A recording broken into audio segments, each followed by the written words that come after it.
আসসালামু আলাইকুম ভিউয়ার্স, আশা করছি সবাই ভালো আছেন। আজকে আমি যেভাবে একটা করলার রেসিপি শেয়ার করব সেটা হচ্ছে সেরা স্বাদে। এর থেকে ভালো স্বাদ করলার হয় না। তো এর জন্য আমি ইলিশ মাছের ডিম দিয়ে রান্না করব।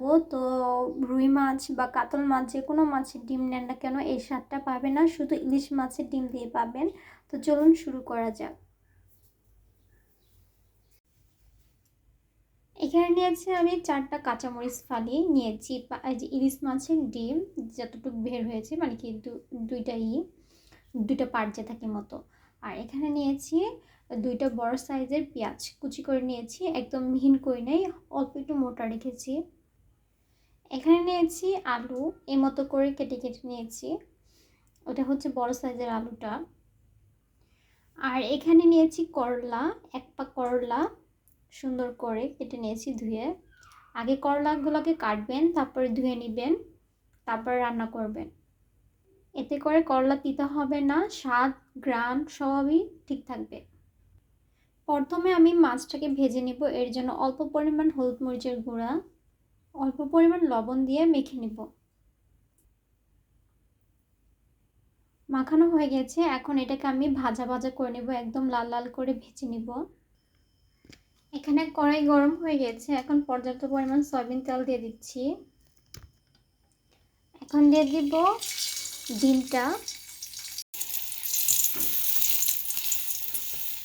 আমি একদম কড়কড় করে সুন্দর ব্রাউন কালার করে ভেজে নিয়েছি। আর মাছের ডিমটা যদি একটু বড় বের হতো তাহলে আরও ভালো হতো। যত বেশি ডিম দিবেন ইলিশ মাছের ততটা ঘ্রাণ আসে।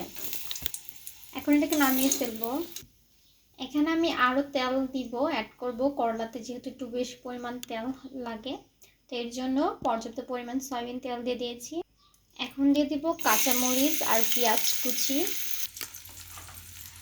পেঁয়াজ আর কাঁচামরিচ দেওয়ার পর নাড়াচাড়া করে নেবেন।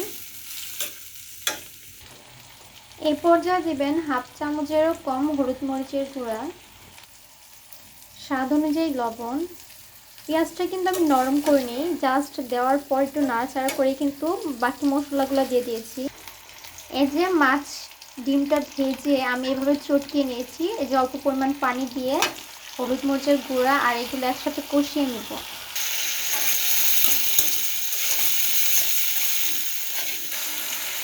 কষানো হয়ে গেছে, এর পর্যায়ে দিয়ে দিব করলা আর আলু দিয়ে দিয়েছি। এখন নাড়াচাড়া করে নেব।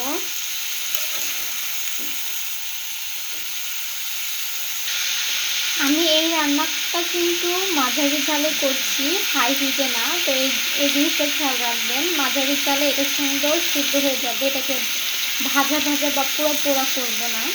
আর আমার মনে হয় এভাবে করলা ভাজি করলে করলা ভাজির স্বাদটা দ্বিগুণ বেড়ে যায়। একবার হলেও করে দেখবেন, আমার কাছে এভাবে করলা খুবই ভালো লাগে, আমার বাসায় সবাই পছন্দ করে।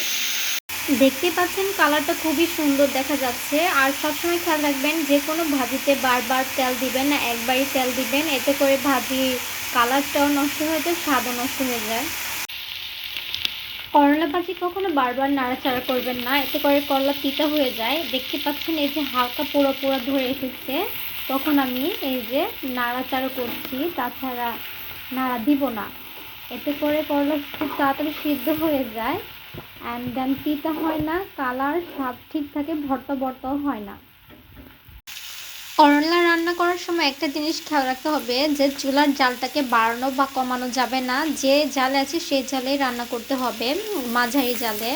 আর এই ভাজিটা কখন বুঝবেন হয়ে গিয়েছে, যখন দেখবেন আলু এবং করলা দুটোটা সিদ্ধ হয়ে গেছে, তখনই নামিয়ে ফেলবেন।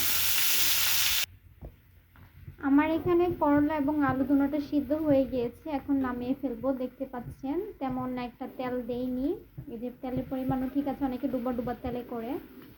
আর এটার কালার এই মতো সবুজ হলুদ এই মতোই থাকবে। এখন নামিয়ে ফেলবো।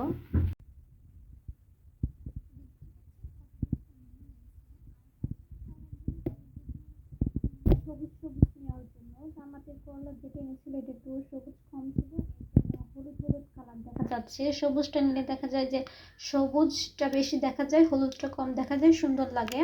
আর এই যে মাছের ডিমগুলো একদমই আমি ঝোড়াঝোড়ো করিনি, যেভাবে করেছিলাম তো কিছুটা আস্ত রয়েছে। এগুলো যখন ভাত দিয়ে খাবেন তখন খুবই কামড় লাগলে ভালো লাগবে। সবাই ভালো থাকবেন, সুস্থ থাকবেন, আল্লাহ হাফেজ।